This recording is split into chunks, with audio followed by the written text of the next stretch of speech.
Good evening students. Start करते हैं आज का टॉपिक। और आज का टॉपिक है हमारा एंटीबॉडीज़। लास्ट हम इम्यूनिटी पढ़ रहे थे, उसमें हमने एंटीबॉडी भी डिस्कस किया था, तो वही हम आगे डिस्कस करने जा रहे हैं। स्ट्रक्चर ऑफ एन एंटीबॉडी और कितने टाइप्स की एंटीबॉडीज़ होती हैं। तो लास्ट हमने यही छोड़ा था कि हम नेक्स्ट पार्ट में डिस्कस करेंगे कि एंटीबॉडीज़ कौन कौन सी हैं, कहाँ प्रेजेंट होती हैं और स्ट्रक्चर एंटीबॉडी का। तो आपको पता है कि एंटीबॉडी क्या है, जो हमारी बॉडी एंटीजेंस के अगेंस्ट जो है प्रोटीन प्रोड्यूस करती है। डिफरेंट एंटीजेंस के लिए डिफरेंट टाइप की एंटीबॉडीज होती हैं। तो कौन प्रोड्यूस कर रहा था एंटीबॉडीज? बी सेल प्रोड्यूस कर रही थी। आपने देखा था कौन प्रोड्यूस कर रहा था? बी सेल्स प्रोड्यूस कर रही थी एंटीबॉडीज। यही हमने छोड़ा था, एंटीबॉडीज बी सेल्स प्रोड्यूस कर रही थी। पर बी सेल्स को जो है बी लिम्फोसाइट्स को कौन एक्टिवेट कर रहा था प्रोड्यूस करने के लिए antibodies? T cells. T cells activate करती हैं किसको? बी सेल्स को, कि भाई तुम आप एंटीबॉडीज बनाओ। तो बी सेल्स एंटीबॉडीज बनाती है, तो एंटीबॉडीज कहाँ पे जाती है? ब्लड में। इसलिए ऐसे रिस्पॉन्स को हम क्या बोलते हैं? Humoral mediated immunity. और टी सेल्स क्या देंगी? Cell mediated immunity. Cell mediated immunity यानी बी सेल्स एंटीबॉडी बनाती हैं, और बी सेल को एंटीबॉडी बनाने के लिए कौन हेल्प कर रहा है? T cells. ठीक है। तो अब जो बी सेल्स एंटीबॉडी बना रही है, वो जितने एंटीजेंस आते हैं सबके लिए डिफरेंट होती हैं। बेसिक स्ट्रक्चर तो एक जैसा होता है, पर कुछ वेरिएशंस होते हैं जहां पर वो चेंज आते हैं। तो वो हम स्ट्रक्चर देख लेते हैं इसके कि एंटीबॉडी का क्या स्ट्रक्चर होता है। बेसिकली प्रोटीन है वो, तो अमीनो एसिड्स आपस में मिलकर क्या बनाते हैं? इसका स्ट्रक्चर बनाते हैं, जो कि एक वाई शेप स्ट्रक्चर होता है इस तरह से। एक इसमें लाइट चेन और एक हैवी चेन होती है।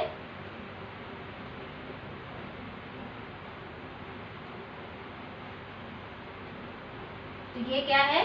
ये हैवी चेन। ठीक है, ये हो गई हैवी चेन।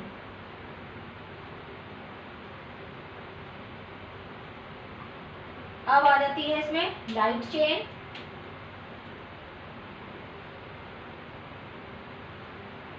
तो ये आ गई लाइट चेन। इसका जो अंदर का स्ट्रक्चर है, यहाँ पर ये antibody antigen antibody interaction site होता है। ये अंदर वाला पार्ट, ये एंटीजन एंटीबॉडी इंटरेक्शन साइट है।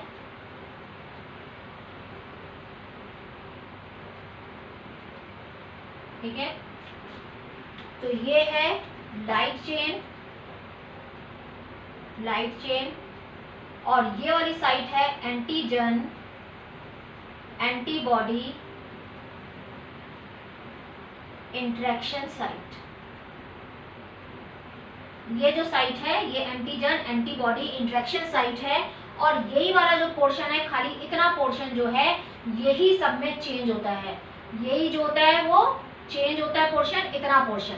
ये पोर्शन सब में जितने भी एंटीजन है उनके लिए जो है ये वाला पोर्शन जो होता है वो चेंज होता है। बाकी जो बेसिक होता है वो सेम होता है, यही वेरी करता है। ये वाला पोर्शन जो है वो वेरी करता है, चेंज होता है, बाकी सारा पोर्शन सेम होता है। यहाँ पे नाइट्रोजन होता है इसके, और यहाँ कार्बन। ठीक है, अब यहाँ पे ये किससे जुड़े होते हैं? डाइसल्फाइड बॉन्ड से। इस तरह से ये डाइसल्फाइड बॉन्ड से आपस में जुड़े रहते हैं। तो इसका स्ट्रक्चर बनाने के लिए भी स्टूडेंट आ जाता है। इस तरह से ये डाइसल्फाइड बॉन्ड से आपस में जुड़े रहते हैं।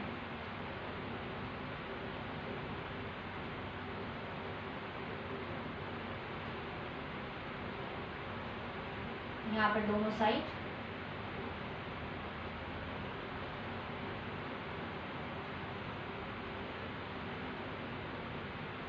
ठीक है, यहाँ पर भी ये डाइसल्फाइड बॉन्ड से जुड़े रहते हैं।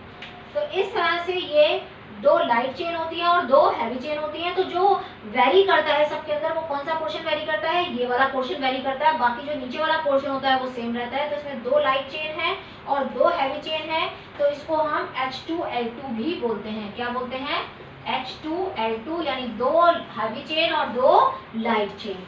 तो एंटीजन एंटीबॉडी इंटरेक्शन साइट कौन सी है, यहाँ पर उसको वो होल्ड कर लेता है। तो एंटीबॉडी क्या करती है, उसको होल्ड कर लेती है और कुछ नहीं करती है। बाकी मैक्रोफेजी आती है जो उसको मारने का काम करती है, खाने का काम करती है। न्यूट्रोफिल्स हैं वो आती है, मोनोसाइट जो है यानी मैक्रोफेजी जो बन जाती है वो यहाँ पर आती हैं और वो उसको जितने भी जो बैक्टीरिया या जो भी पैथोजन आया उसको मारने का काम करेंगी। तो एंटीजन एंटीबॉडी इंजेक्शन साइट यहाँ पर है, यानी एंटीबॉडी उस एंटीजन को यहाँ पे पकड़ लेती है। तो इस तरह से ये स्ट्रक्चर होती है वाई शेप, जिसको H2L2 भी बोलते हैं, जो है वो एंटीबॉडीज होती हैं। तो पहला है IgE, IgA, IgM, IgD and IgG। तो हमने IG क्यों लिखा है, IG का मतलब है इम्यूनोग्लोब्यूलिन,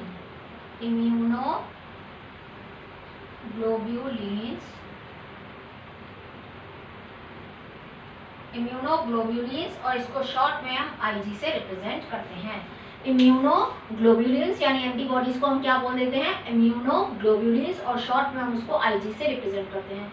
अब है यहाँ IgE, IgA, IgM, IgD, IG। Basically ये क्या है, सब प्रोटीन्स हैं। तो अमीनो एसिड आपस में जुड़े हुए हैं, इसलिए यहाँ पर कार्बन और ये नाइट्रोजन आयन बना है। तो अब IgE देखो, यहाँ पर IgE है वो आपको याद रखना है, कब होता है ज़्यादा, एलर्जिक रिएक्शन में। IG कहाँ पर होता है, जब एलर्जिक रिएक्शन होती है यानी एलर्जी होती है उस टाइम पर इसका अमाउंट बढ़ जाता है। इसमें क्वेश्चन आता है कौन सी एंटीबॉडी, तो खाली आपको याद रखना है IgE, एलर्जिक रिएक्शन में इसका अमाउंट बढ़ जाता है। IgA ये बहुत इंपॉर्टेंट है, इसका 2 बार पूछा गया, ये कहाँ प्रेजेंट होती है, ये ब्लड में, स्वेट में, मिल्क में, कोलेस्ट्रॉम, जो फर्स्ट मिल्क होता है कोलेस्ट्रॉम उसके अंदर ये प्रेजेंट होती है।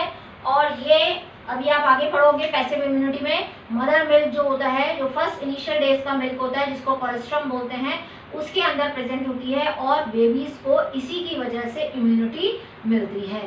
तो ये बेबीज को इम्यूनिटी प्रोवाइड करती है, इसलिए बोलते हैं ना कि वो बहुत जरूरी होता है बच्चों के लिए, इसीलिए क्योंकि उसके अंदर ये एंटीबॉडीज IgA प्रेजेंट होती है, जो किसमें, कोलेस्ट्रॉम में, जो इनिशियल डेज का मिल्क है, ब्लड में, स्वेट में, कोलेस्ट्रॉम में ये प्रेजेंट होती है IgA।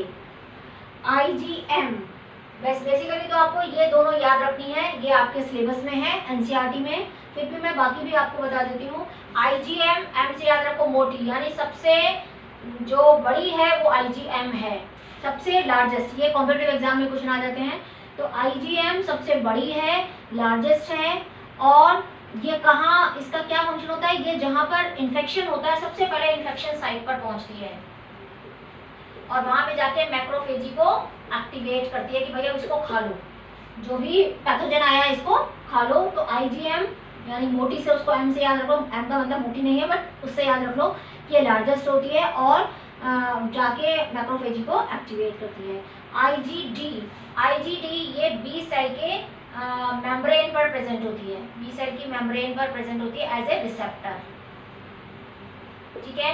और IgG ये सबसे स्मॉलेस्ट होती है, इवन प्लेसेंटा को क्रॉस कर जाती है। ये वर्ड वहाँ पे दिया हुआ है कि सम एंटीबॉडी क्रॉसेस प्लेसेंटा, नाम नहीं दिया हुआ है, तो वो कौन सी है, IgG, ये स्मॉलेस्ट है और क्या कर देती है, ये प्लेसेंटा को भी क्रॉस कर लेती है और सबसे ज़्यादा अमाउंट में होती है, 75% तो यही होती है, सबसे ज़्यादा होती है, स्मॉलेस्ट है और प्लेसेंटा को भी क्रॉस करके चली जाती है, ठीक है। तो IgG स्मॉलेस्ट है, लार्ज अमाउंट में प्रेजेंट है और प्लेसेंटा भी क्रॉस कर देती है। तो यहाँ पर ये IgG का नाम नहीं दिया हुआ है बट मैंने आपको बता दिया, ठीक है। अब आता है ट्रांसप्लांटेशन और ग्राफ्ट रिजेक्शन। क्या होता है, अगर किसी पेशेंट का यानी किसी पर्सन का अगर कोई ऑर्गन जो है वो फेल हो गया, मान लो किडनी फेल हो गई, अब किडनी ट्रांसप्लांट कराना है, अब किडनी ट्रांसप्लांट कराना है तो बॉडी जो है वो समझती है कि वो कौन सी उसकी खुद की एंटीबॉडीज़ है, कौन से उसके बाहर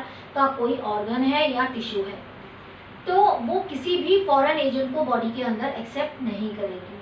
तो क्या होता है, उसको बोलते हैं ग्राफ्ट रिजेक्शन। अगर कोई भी चीज़ डाली जाएगी तो क्या होगा, वो उसको रिजेक्ट करेगी, एंटीबॉडीज आएंगी और उसको वहाँ पर आने नहीं देंगी, उसको बोलते हैं ग्राफ्ट रिजेक्शन।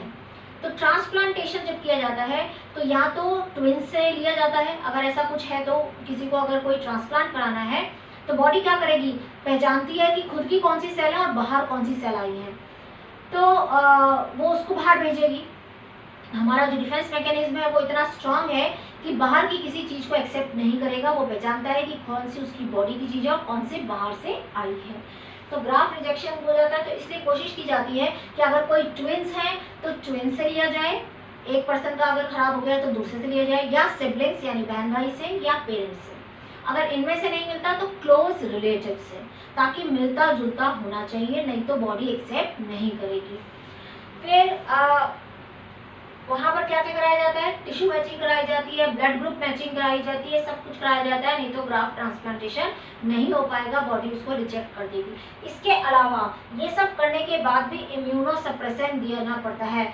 इम्यूनिटी को सप्रेस करने वाला, जो इम्यूनो सप्रेसर मतलब डिफेंस मैकेनिज्म को सप्रेस कर दिया जाता है थोड़े टाइम के लिए, ताकि उसमें ट्रांसप्लांटेशन हो सके, नहीं तो वो उसको रिजेक्ट कर देंगे और ट्रांसप्लांट करने नहीं देंगे। तो आप पढ़ोगे नेक्स्ट चैप्टर में, वहाँ पर साइक्लोस्पोरिन ए जो है वो इम्यूनो सप्रेसिव एजेंट है। ये साइक्लोस्पोरिन ए क्या करता है, इम्यूनो सप्रेसिव एजेंट है, यानी इम्यूनिटी को सप्रेस कर देता है थोड़े टाइम के लिए। कब किया जाता है ये, जब कोई ऑर्गन ट्रांसप्लांट करना होता है, तो इम्यूनो सप्रेसेंट यूज किया जाता है। अच्छा, ग्राफ्ट रिजेक्शन करता कौन है, टी सेल्स। ग्राफ्ट रिजेक्शन कौन करेगा, टी सेल्स करती हैं। टी सेल्स जो हैं वो ग्राफ्ट रिजेक्शन का काम करती हैं कि ये सेल्फ का है या फॉरेन एजेंट का है। तो ये हो गया हमारा antibody structure, types of antibody, graft rejection and transplantation. तो ग्राफ्ट रिजेक्शन कौन करता है, टी सेल्स करती हैं। ग्राफ्ट रिजेक्शन के लिए क्या करना पड़ता है, इम्यूनो सप्रेसिव एजेंट दिया जाता है। वो कौन सा है, साइक्लोस्पोरिन है।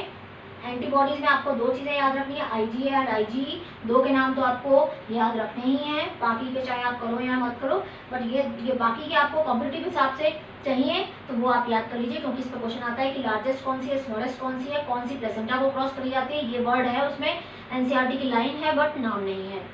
एंटीबॉडीज का स्ट्रक्चर आ जाता है, तो H2L2 कॉम्पिटिटिव एग्जाम में भी आ जाता है, तो आपको ध्यान रखना है H2L2 यानी दो हैवी चेन है और दो ये वाली लाइट चेन है। एंटीजन एंटीबॉडी इंटरेक्शन साइट ये है, और जो भी चेंजेस हैं वो यहाँ पर होते हैं सब में। बाकी एंटीबॉडी का साइट सेम रहता है, क्योंकि ये भी क्या है, प्रोटीन्स। तो आपको समझ में आ गया होगा। नेक्स्ट उसमें हम पढ़ते हैं active and passive immunity. Thank you, thanks for watching.